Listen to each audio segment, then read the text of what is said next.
What's up, guys? Josh McKinney here. I'm going to do a match breakdown for you guys today. I've never done one of these before, but I look at the fact that I am a content creator and there aren't many adult black belt content creators out right now. And I thought that maybe I could share some perspective on kind of being a competitor, what a high level match feels like, what it looks like, what the mindset going into it is. And I thought it might be helpful for some people. So if you guys like this, be sure to let me know, because this is the first time I've ever done one of these, and I don't know if people are going to even like them. And so without further ado, let's get into this match that I had in the final of the Nashville Open with Agazarm, a former no-gi world champion. And there was some controversy in the match. We won't talk about it. If you guys are interested in it, I'll make sure to link a podcast episode. I talked for like an hour explaining everything that happened, and I poke way too much humor at it, and definitely make a mockery of our sport. You guys would like that one too. And so without further ado, let's get into this match breakdown. All right, guys, so let's get into this match. So big takeaways. First 30 seconds, nothing happens, but big takeaways for this match I really want to express is what the game plan is in a match like this. I had just won the semifinals against probably the best competitor that I'd ever beaten, and now I'm fighting a former world champion. And in this match, I had seen him, obviously I've seen him compete a bunch, but I watched what he was doing that day, and I really, really thought that we had a good game plan. Nick Sanders was kind of my main coach for this match, and he gave me 3 pieces of advice before the match started. The first was, make sure to pause right here because you'll look at this grip fight. The first was, as you guys may have saw, don't shake his hand. Don't let him, once the match starts, shake his hand, go to reach out for your hand, and then him sit to guard. Okay. He is notorious for doing that. And, it's a pretty heads up move to be doing. And so, didn't do that. Second piece of advice was to pull guard first. Third piece of advice was to not dive on submissions, even if I was sure that I was going to get them. Because as a lot of you guys know, AJ has a very, very high level submission defense and can eat submissions like very few people can. And so that is kind of where we're at in this match. Right from here, that little snap down, such a simple little thing, but the big takeaway you're going to get from this match is how important winning grip fights are at a high level. That inside fight that I win, and then the little snap down right here, we'll just go back to it one more time on this pull. It makes him pause and then see how it took him an extra second to pull guard, right? Not a sexy way to get 2 points, but it is a great way to get 2 points. It's just by winning that inside fight first and making the guy fall a little bit with a snap down. Something you'll notice in this match is when you're fighting a half guard player, the goal should be to flatten the person. If you are expecting to have to be in somebody's half guard for a period of time, or single leg guard, quali guard, any of those type of one leg gripping guards where they kind of control one of your legs, you should expect that the fight you will need is to flatten. So that's what I'm doing right now. So my underhook of my right arm is helping me keep him flat, but then I'm also needing this cross collar and elbow to kind of pin him flat here. I make a mistake. I should have honestly kept this forever. There was no reason to advance my grip fight, and my grip fight was winning. I actually let go of his lapel in a second, and what it does is it makes me lose his trap space. And your trap space is how you keep guys from scooting, right? And so watch how I try to hold on to his shoulder, but look at the distance that was just created there. I kind of expected him to try to stand up again, and he caught himself and he didn't do it. So that's why I gave that kind of extra distance, like, oh no, don't stand up. But he was aware. You pay attention to the hand fighting. Always identify what hand they're trying to grip you with, right? So he's obviously going with his right hand. So I'm using my left hand and just matching his hand. And I win a really important inside grip fight. Okay, the double lapel inside fight. Watch how much control I'm able to gain on him from here and start to pull him face to the floor. And that's allows me to create some angles here and just continue that little spin around right from there. this inside fight, his ability to stop me from passing, especially passing to the weak side. Most people can't defend it well from there. I got to commend that. I remember my purple belt at the time, brown belt now, Richie Kelly, giving me that, get that spider hook off. And I remember that vividly in this match. Again, here we're kind of hiding behind the knees, not offensive for me on top. This is more of me trying to see when I can get him to overreach, right? If I bring too much fight here, the chances of kind of losing would, they go up, or getting swept kind of go up there, right? So hiding behind his knees a little, but now we found another fight that we like, and it's this inside fight. Something I talk about constantly on the podcast is, that was a really aggressive knee right to the stomach. Something I talk a lot about on the podcast is if you find something that's working in a match, you should just do it forever until it stops working, right? So he adjusts, right? I try this little pull forward again. He likes this position, and I don't think people usually snap down from here. And so watch the adjustment that he'll make here. When I go to that first pull, he goes, nah, this isn't my fight anymore. I'm playing guard here. And so try to split the legs immediately.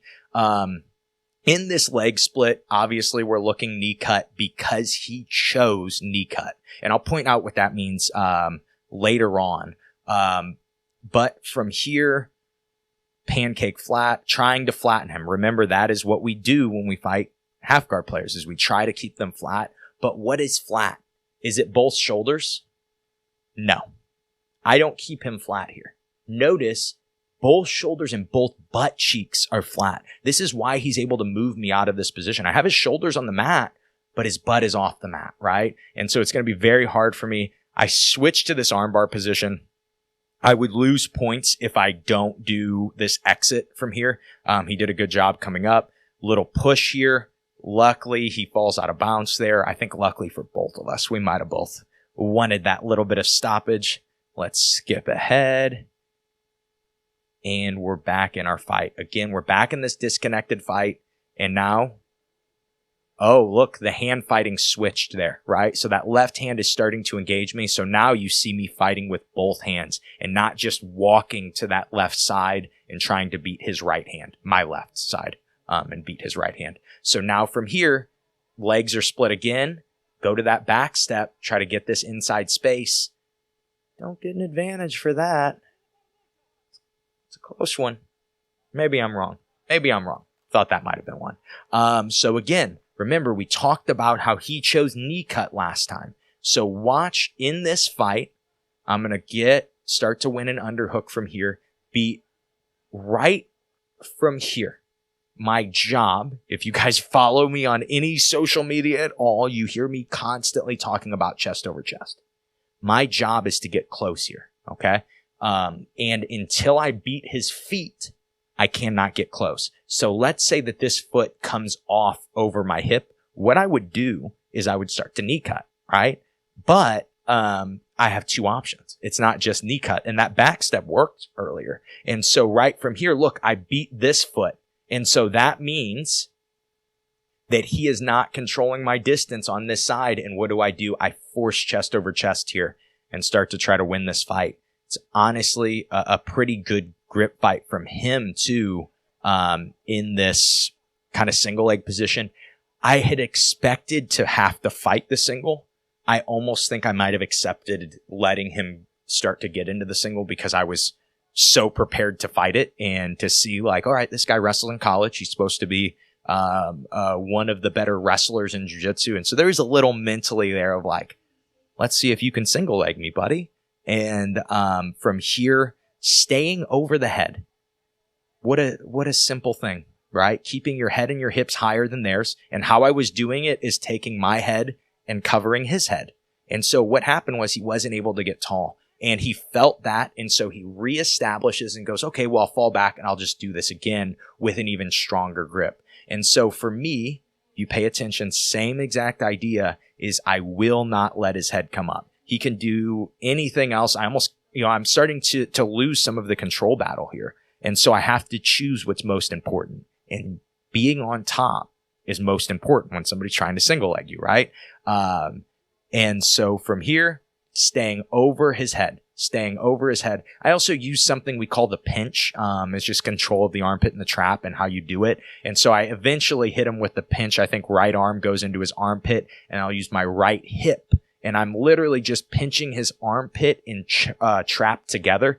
And look how little mobility he has with his upper body when I do that, right? Upper body does not move. You see the legs, butt comes up in the air. All the other stuff's moving, but his upper body's staying where I want it. And so that's how I'm able to just kind of even almost be a little relaxed in this position and to be able to keep top. From here, the knee wrench was a little hard, but it kind of fell through there. And then we're right back. Remember when I told you that Coach Nick Sanders told me to not dive on submissions?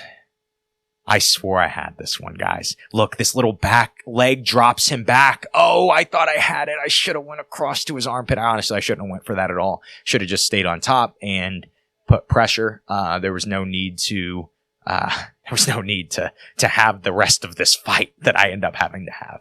And so, from here, keep in mind, I've fought tough guys before and had matches like this where I've lost in the last 3 minutes. Because of mental errors, because of mistakes. And I could have, and, I was hearing some of the guys yelling like, Josh, you've dominated the first 3/4 of this match. And he only scored off of your offense, right? And so it's kind of like, should I just hang on? Should I just keep close guard?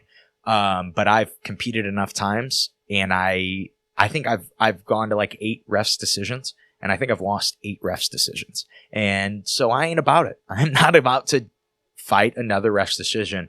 In this specific match, in the final, I would rather lose, knowing that I brought it on this one than have that chance of losing because I just sat here for the last 2 minutes, right?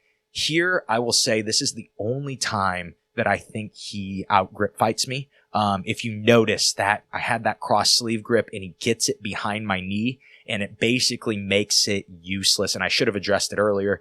Might have been a little fatigue, honestly. It's not something that I ever let happen in the gym. It could have just been his hand fighting too. But this is kind of the first time that he wins a hand fight. And then we're going to see him start to gain some offense. Again, same idea. I'm just trying to keep my head over his. How I think of it is if I can do that, I'm on top.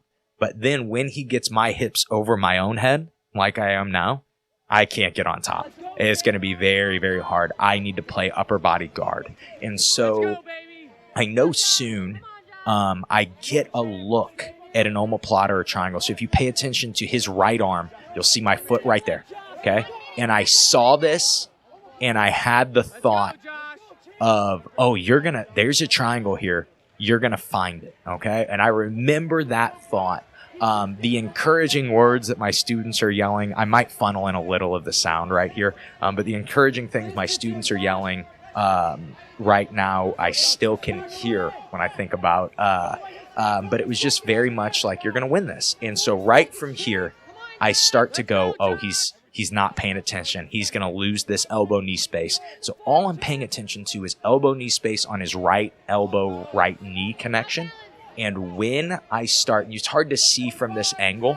I think there might be a better angle somewhere. But when we start to get into that, and there is that triangle. Let's see if we can get it tight enough to get an advantage. Let's see if we can tighten this up. And I'm trying to finish this triangle. I really think I've got this finished. And I know too, though, there's only 10 seconds. I know I get an advantage for this, or I get something for it. So I was well aware that the match ends right there with victory. And let's see. And there is the handshake. You guys want to know why that's funny? You can check out, I'll make sure to link an episode of the I Suck at Jiu-Jitsu show where I do talk about the drama from this match.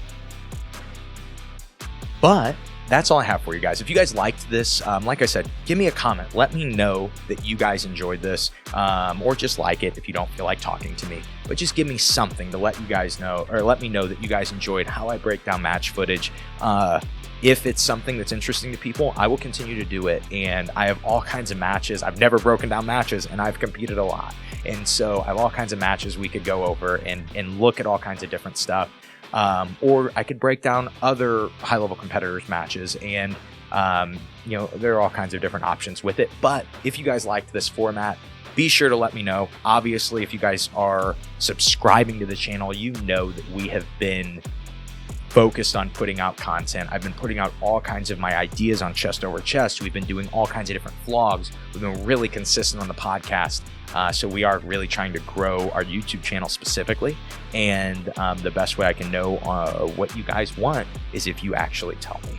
And so that is all I have for you guys. I hope you enjoyed this match breakdown, and hopefully we'll be back soon for another one.